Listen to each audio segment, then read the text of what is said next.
Devim Saraswatim Vyasam Tato Jayamutire Nashtaprayeshu Abhadreshu Nityam Bhagavata Sevayam Bhagavati Uttamasloke Bhakti Bhavati Naishtiki Krishnaya Vasudevaya Devaki Nandanaya Cha Nandagopa Kumaraya Govindaya Namo Namaha. Hare Krishna. Welcome all of you to this.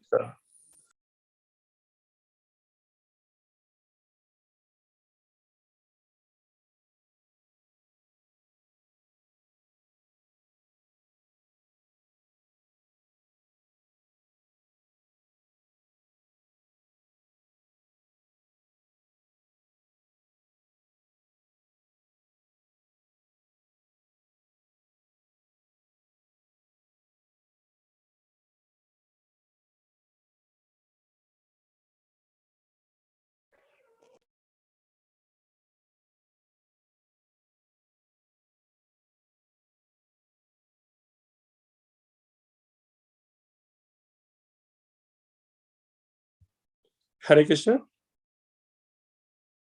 Haribol. Sorry, there was a technical glitch. Okay, Now Prabhu. it's okay. Now I'm audible, right? Yes, Prabhu. Okay. Welcome all of you to this Sunday morning session on Srimad Bhagavatam.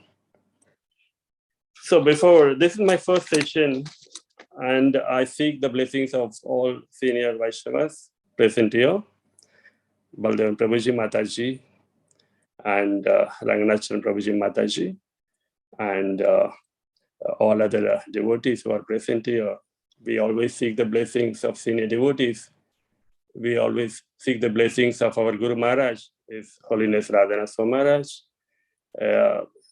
Prabhupada, the previous acharyas, and Krishna himself, so that you all give me the necessary strength to address on the wonderful subject matter. So today we'll be discussing on Srimad Bhagavatam, Canto 1, Chapter 8, entitled Prayers by Queen Kunti. So normally we go to temple, we pray to the Lord asking for some benediction. We want to get through the examination. We want a good job. I want a good job. I want a good wife or an husband. I want wealth, health, happiness always. This is the mood in which we pray to the Lord. But what is so special about Kunti's prayers to the Lord? Why is it so much important, so much value is being attached to the prayers of Kunti Maharani? What is that special?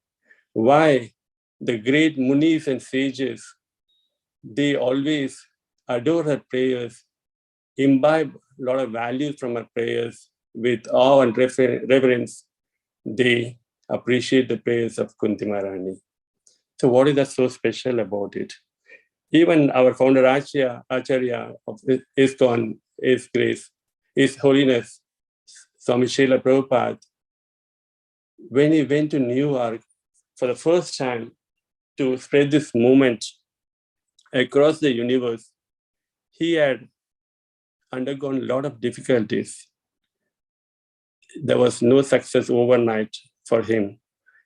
He was spreading the movement from residing at a very, very small place where there were absolutely no facilities were that to him. Even to have a bath, he has to cross 6-7 buildings. So such was his position at that time. But he always had the faith in the Lord, actually.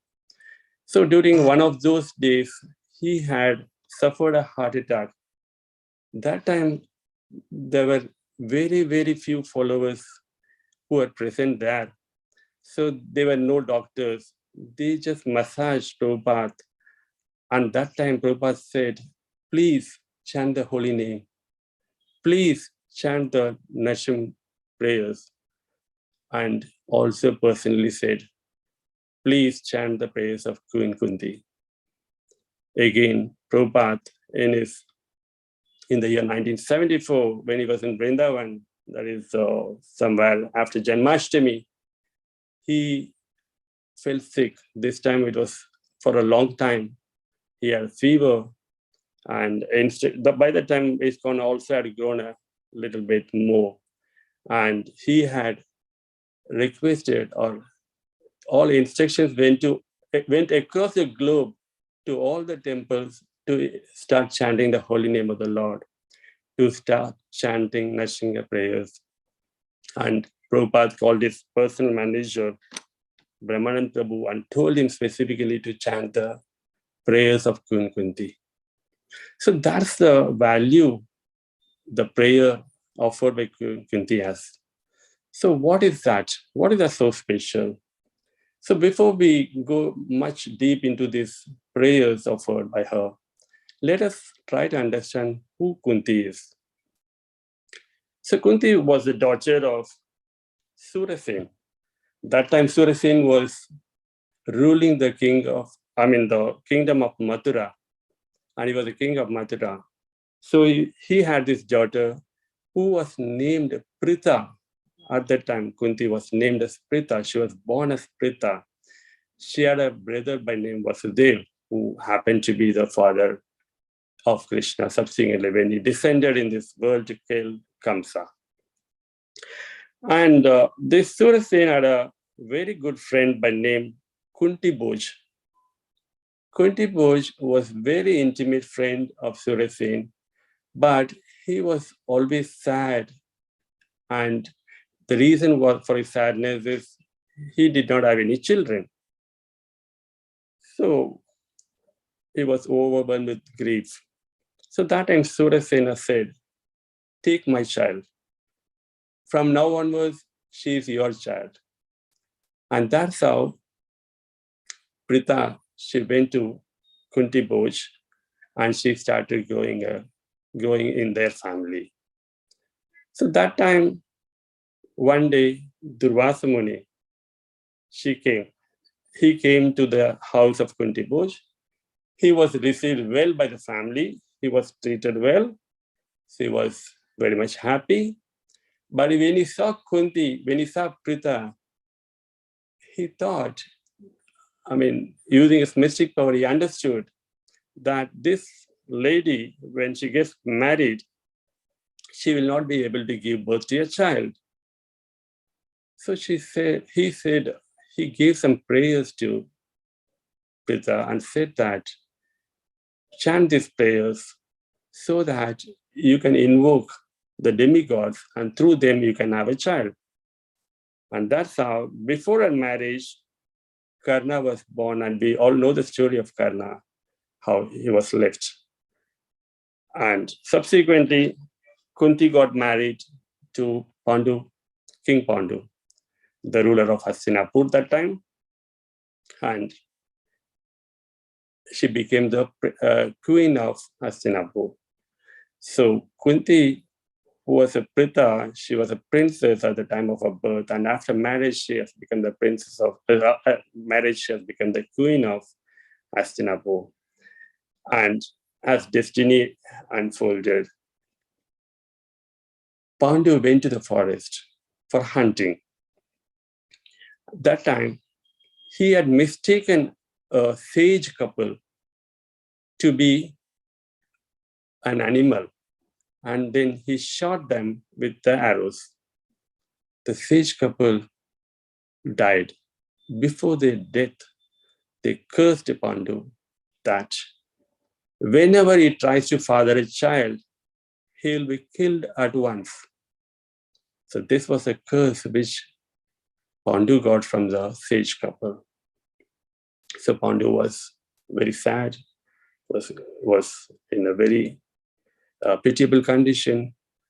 So he decided to leave the throne and go to the forest along with his two wives. One is Kunti and the other one is, I believe, is Madhuri.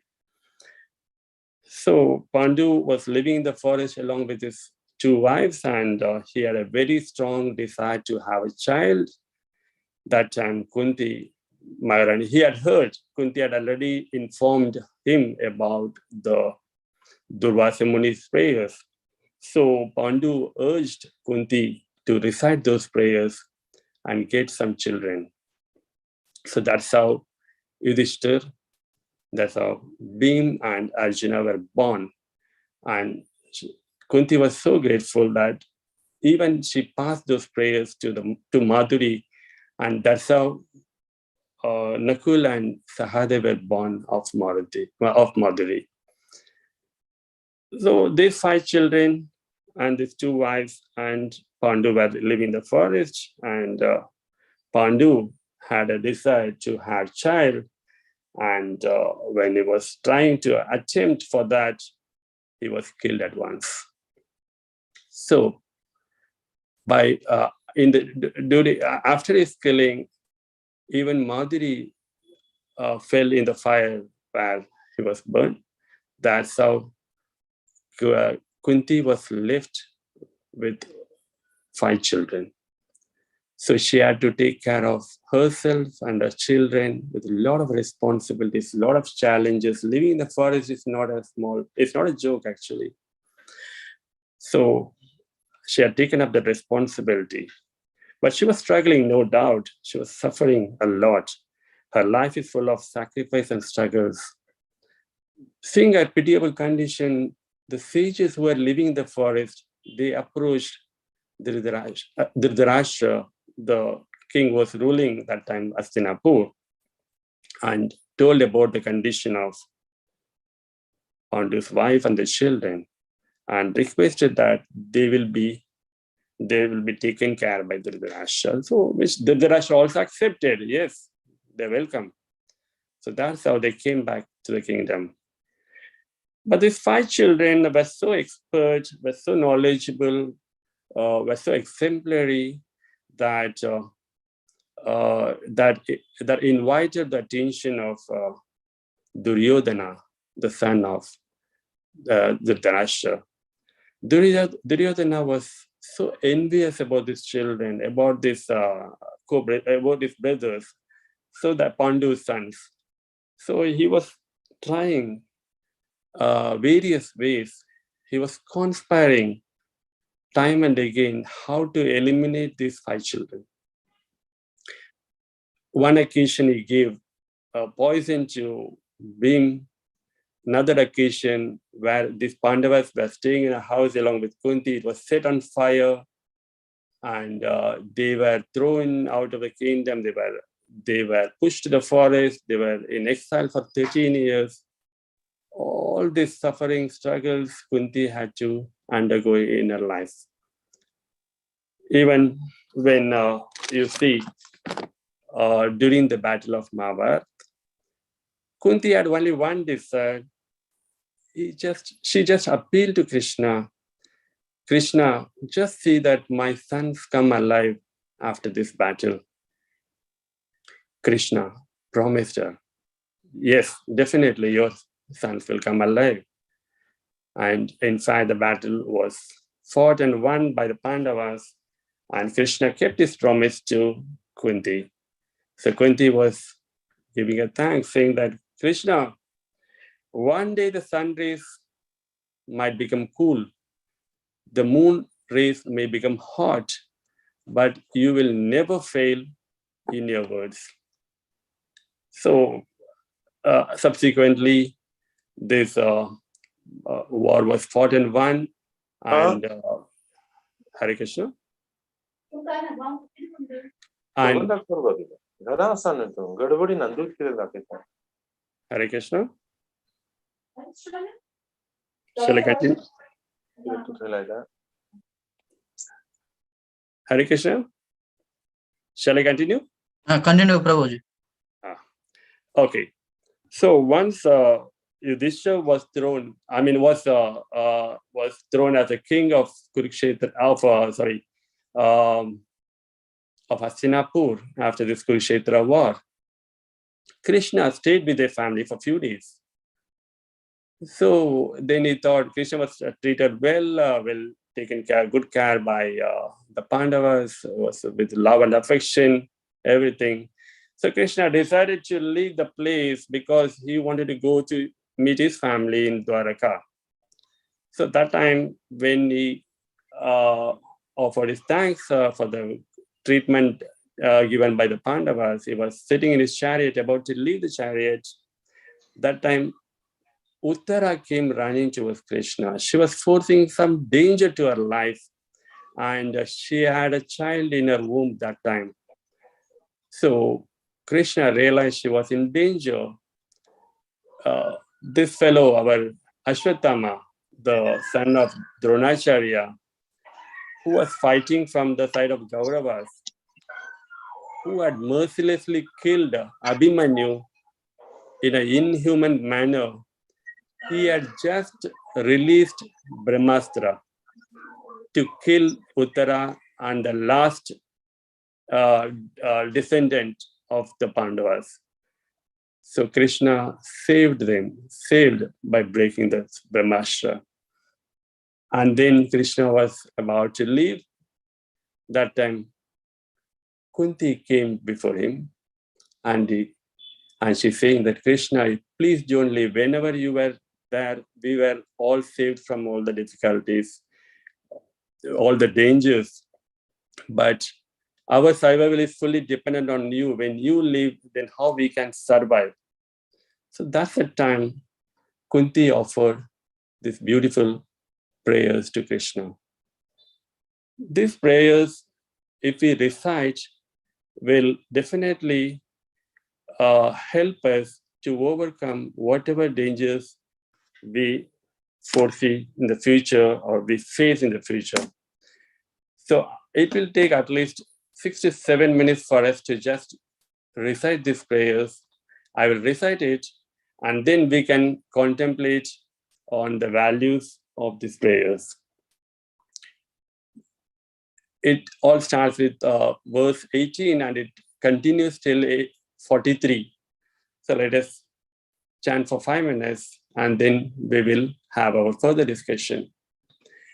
Kunti Uvacha Namashe Purusham Tvadyam Ishwaram Prakriti Param Alakshyam Sarvabhutanam Mantar Behera Vastitam.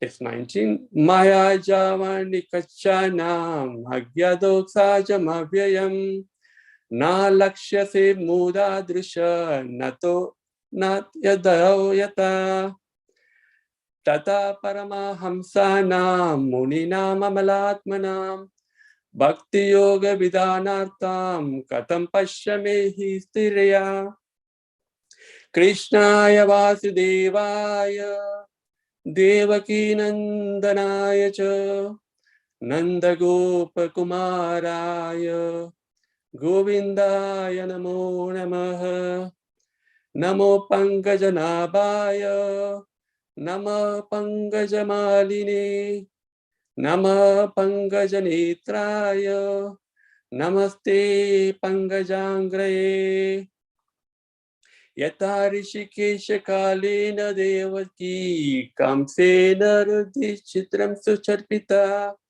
Vimochita Hamsa Sahatmaja Vibho Tvai Eva Natina Muhur Vipadganat Vishan Mahagne Purshada Darshanat Asar Savaye Vanavasa Krishrata Mrude Anaika Magara Tarastrato Drauni Ashtata Shashma Hari Abhiraksita Vipata Santuta Sasvat Tatra Jagadguru Bhavato Darshanam Virsayag Apurna Bhava Darshanam Janmaishwarya Shritashribi Idamana Madapuman Naivar Hati Abhidatum Vai Tvam Akinchana Gocharam Namo Kinchana Vidyaya Nivrita Guna Vrittaye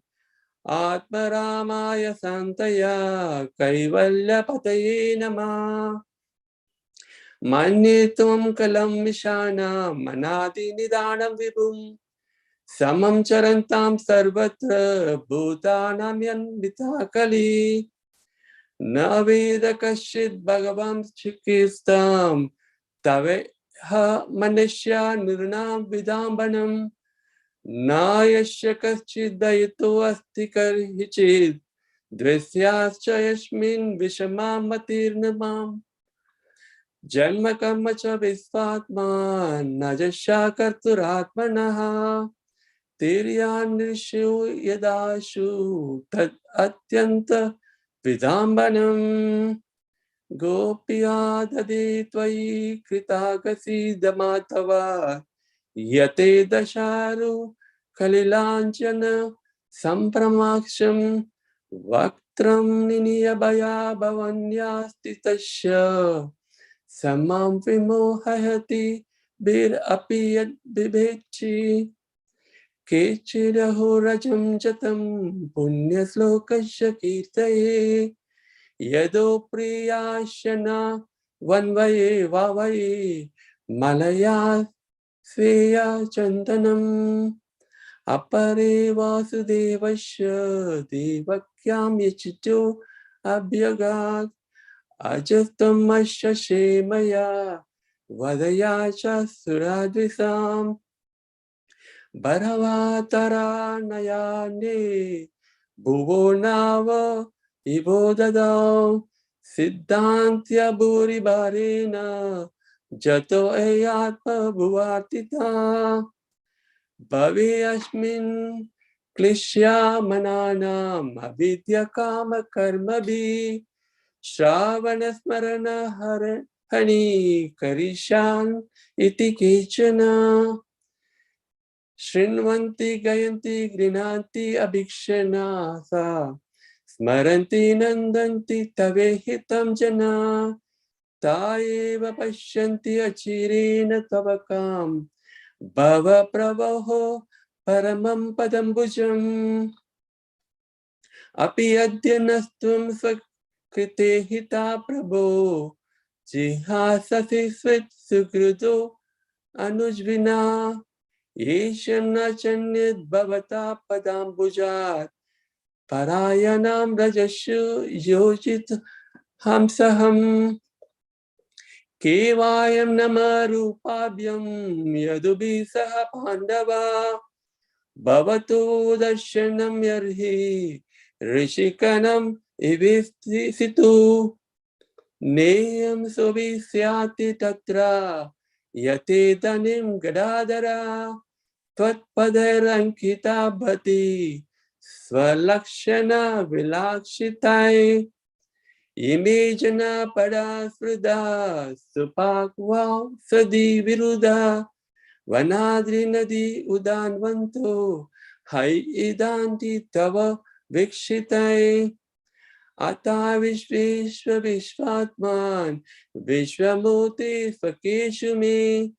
Sneha Pasam Imam Chindi Dridam Pandu Shu Vrinishu Tvai me Ananya Vishaya Mati Madhupati Asakut Ratim Udvaha Tadadda Gante Vahugam Udanvati Shri Krishna Krishna Saka Vrishti Risha Bhavani Dhru Rajanya Vamsa Dahana Napavarka Virya Govinda Godvija Surachi Haravatara Yogeshwara Kila Guru Bhagavan Namaste.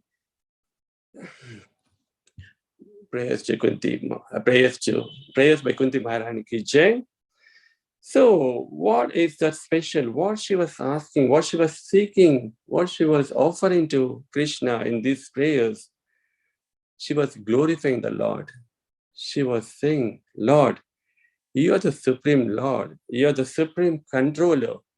You are the ultimate truth. You are the origin of all male. Every other male is a part of you, part and parcel of you. People with their naked eyes cannot see you because the curtain of Maya is in between you and them.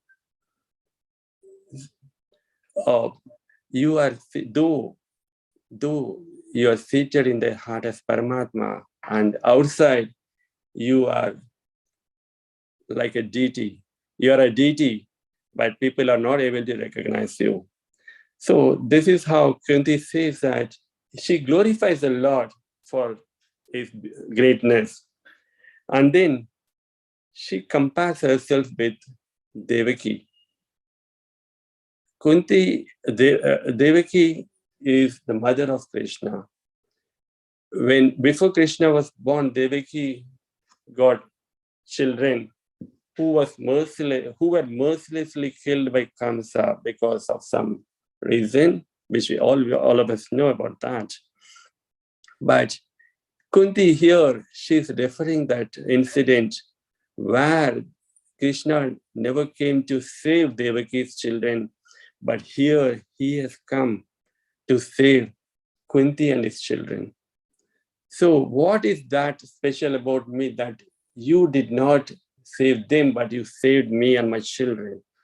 So this, though Devaki is not subdued, but still Kunti was referring the greatness of Krishna, saving her life and her children's life.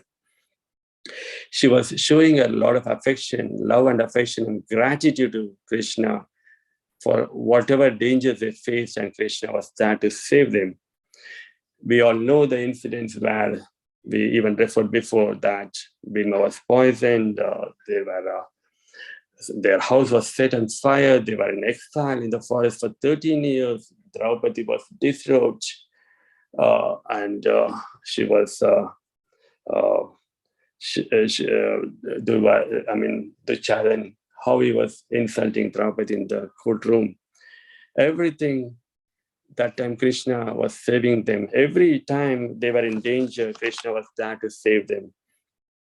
And Kunti was also asking for calamities. She says that Krishna gave us calamities. Let the calamities come one after another. Because only when there is calamities, we approach you, we see you, we think of you, we are dependent on you. So give us calamities so that we can always ever see you, so that calamities come again and again. We think of you again and again, so that we don't have to take birth in this material world again and again. This is a mood in which Kunti was offering a praise to the Lord. She also said, what are the qualifications and disqualifications of seeing Lord, of depending on the Lord? She says that a person can have a good birth, high birth, born in an aristocratic family. He can have a huge wealth. He can have huge beauty. He can have a good education, big scholar. But is it a qualification or a disqualification to see you? She says that this act as an impediment. This act as an impediment to see you, to realize you, because a person who is possessed of all this wealth, all this great birth and great education, somehow feels that he is self-sufficient and he doesn't want Krishna. And they are a little bit impious also. So they have got their own followers. They are proud, they are pride with their position. And it is a disqualification to see you, my Lord. But a person who is a simple, pious, and is not envious of another person, is certainly qualified to see you, my Lord. This is one of the prayers in which Kunti Maharani was praising the Lord and giving the disqualification of depending on the Lord. And she also says that in one of her verses that Krishna is a time factor. Krishna is time, Krishna is call. Krishna says in Bhagavad Gita that is call. And everything everything is everything is transforming and transmigrating from one body to another over a period of time. Son Krishna says, I am that time. Here, an example we can give a bee. We can give the example of a bee searching for some honey in a lotus. So it comes to a pond full of water, and then there are beautiful lotus flowers in that pond. And this bee sits in one of the flowers and started drinking the honey of that flower. And we all know that lotus blooms when there is a sun, and its petals are open when it is all shining. So this bee, it was just drinking the honey. It was so attached, so engrossed in the taste of that honey. It forgot to know the time. When there was a sunset, there will be a sunset, petals will get closed, it will get enwrapped. All this, it failed to notice. So it ultimately happened that the bee lost its life. But whom do we blame for that? Whether the sun, apparently it appears to be the sun, because it said the bee lost his life. But sun is only following the schedule of Krishna. Sunrise and sunset, and lotus blooms when there is a sunshine, and when there is a sunset, lotus closes. So Krishna is a time, and over a period of time, though we may not notice the changes day to day, but over a period of time, there is definitely transformation, and there is definitely transmigration. That's what she's giving in one of her prayers. And then she also says that Krishna is impartial. Krishna is not partial. God cannot be partial. We are part and parcels of the Lord. And how come Lord can be partial to few and is anemic to others? It is definitely not the case. It is said, Kunti says that the extent we approach Lord, the same way he reciprocates to us. It's also said in Bhagavad Gita, text, chapter 4, text 11, Yeyatamam prabhatyante tam staito bhajami aham mama vatmanu vartante manushapata sarvasa. Krishna says that I'm not partial. The extent you approach me, the same extent I reciprocate to you. So there is no partiality. God cannot be partial.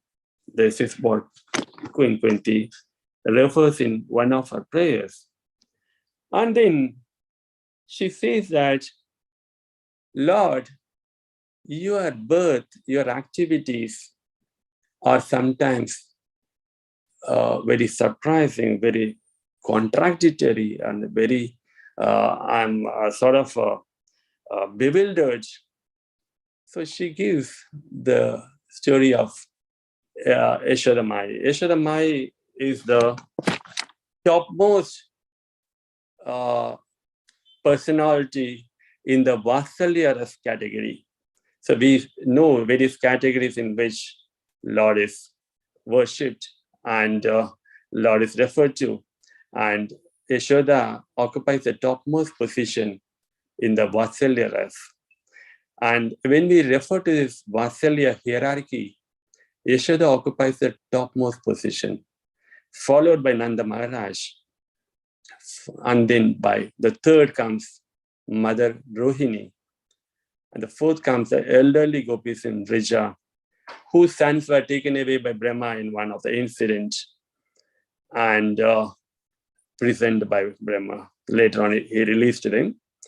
And then the fifth rank goes to Devaki, Mother Devaki, who gave birth to Krishna.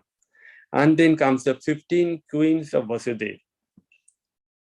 And then Mother Kunti occupies the seventh position, followed by Vasudeva and Sandipan Muni, who is the guru of Krishna. So when you see the Vatsalya hierarchy, Yashoda occupies the topmost, and why not? because the love and affection, she never thought Krishna was God. She thought Krishna is my child.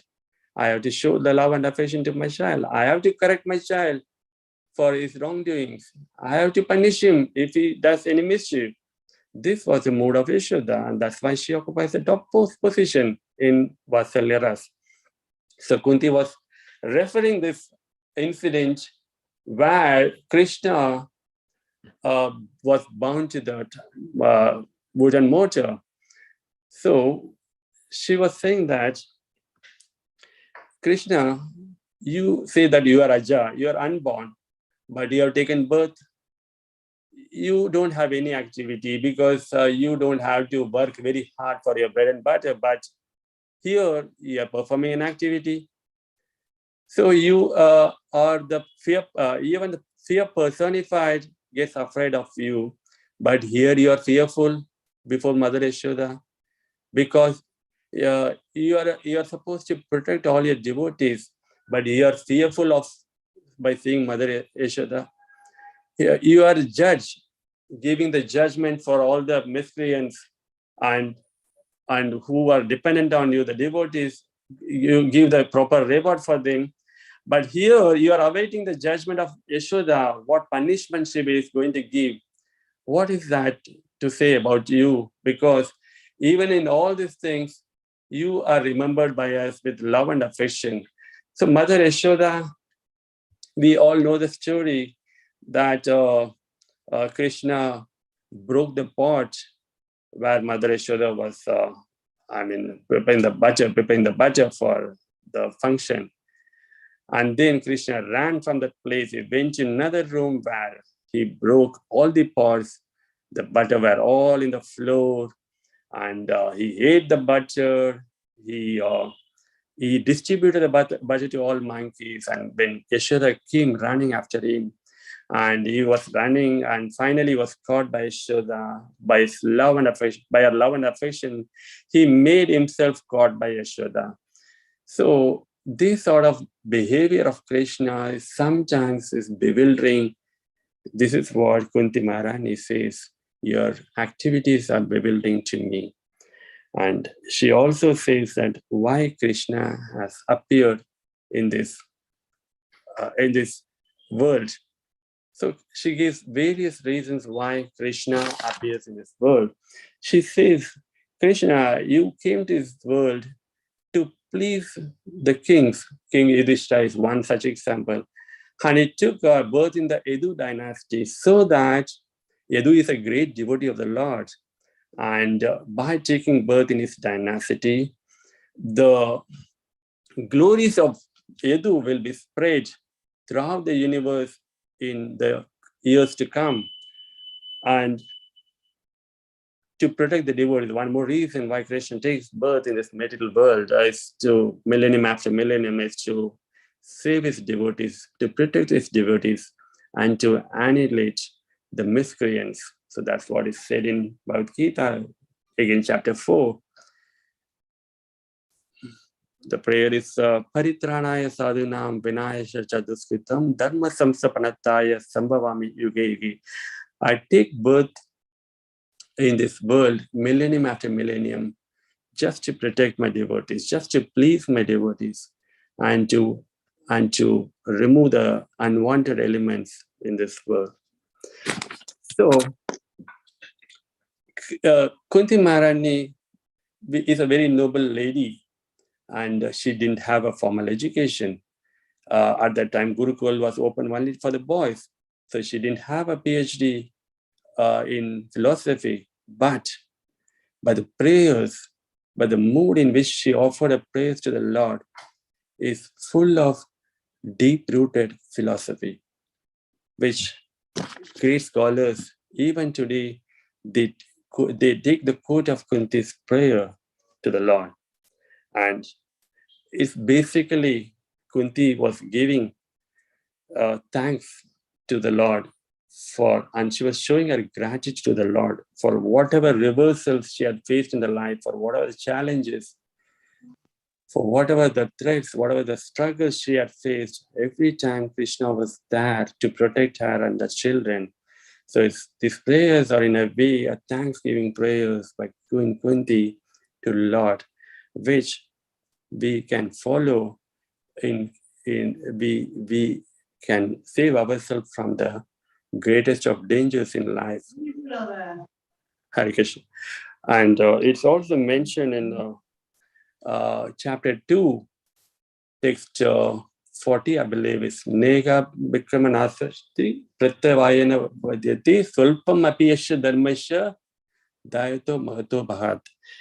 So even a little advancement in Krishna consciousness can save us from the greatest of dangers that can approach us anytime in this life. So with this, I end my session. Thank you very much. Hare Krishna. Any questions? Whatever known to me, I will answer. Whatever unknown to me, I will take the help of senior devotees. Hare Krishna. So open to questions.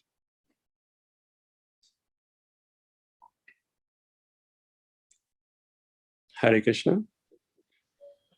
Hare Krishna, Prabhuji, you are able to hear me, Prabhuji? Yes, Prabhuji. So wonderful class, Prabhuji. Really presented very beautifully, systematically, chronologically. Very good. So you should prepare for more classes, Prabhuji. Hare Krishna. Thanks for your appreciation, Prabhuji. It is, I know I'm so much disqualified. I'm not that much expert. I'm just a learner. I just started with your blessings, definitely. And to talk about Krishna, one doesn't need a qualification, basically. It is just the love and affection. It's just the faith in the Lord, which can empower us to talk more and more about the Lord. Glories, Prabhuji.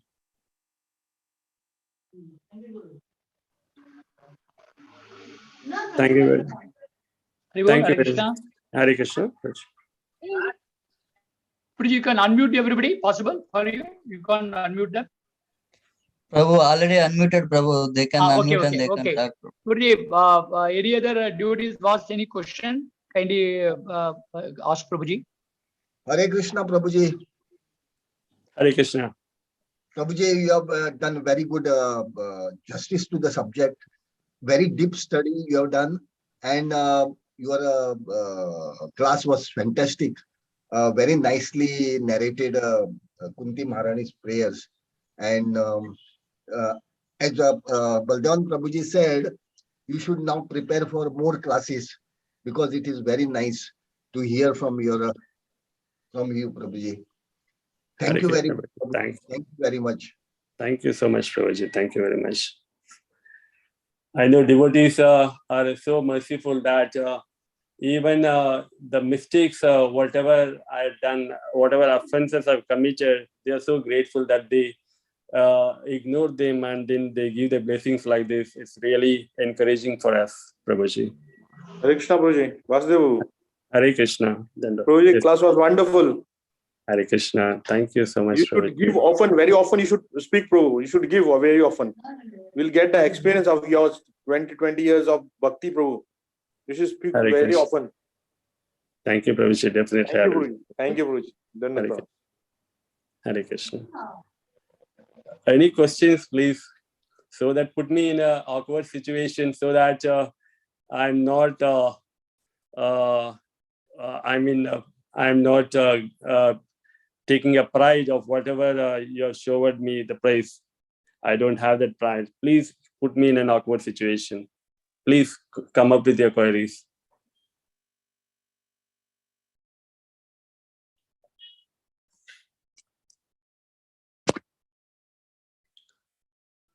Hare Krishna. So, Behera Prabhuji, any query? You have raised your hand. Prabhu, I raise my hand to glorify you, Prabhu. It's a wonderful thing. Thank you very much. Prabhuji, our Visu also is waiting, Prabhuji. You call Visu to speak. He's also waiting there. Yes. Visu Prabhu. Yes. Visu Prabhu. Hare Krishna, Prabhu. Hare Krishna. சொல்லுங்க எப்படி இருந்தது உங்க சித்தப்பா class எப்படி இருந்தது? Super Prabhuji, full கேட்டேன். Hare Krishna. Very good, very good, very good. So we will end up the session, Prabhuji? Yes, Prabhuji, yes, Prabhuji. If there is no question, we'll end up the session. Hare Krishna. Thanks for giving the opportunity to present the subject matter. Thank you. Hari Hare Bol. Krishna. Hare Hare Krishna. Krishna. Hare Bol. Hare Krishna.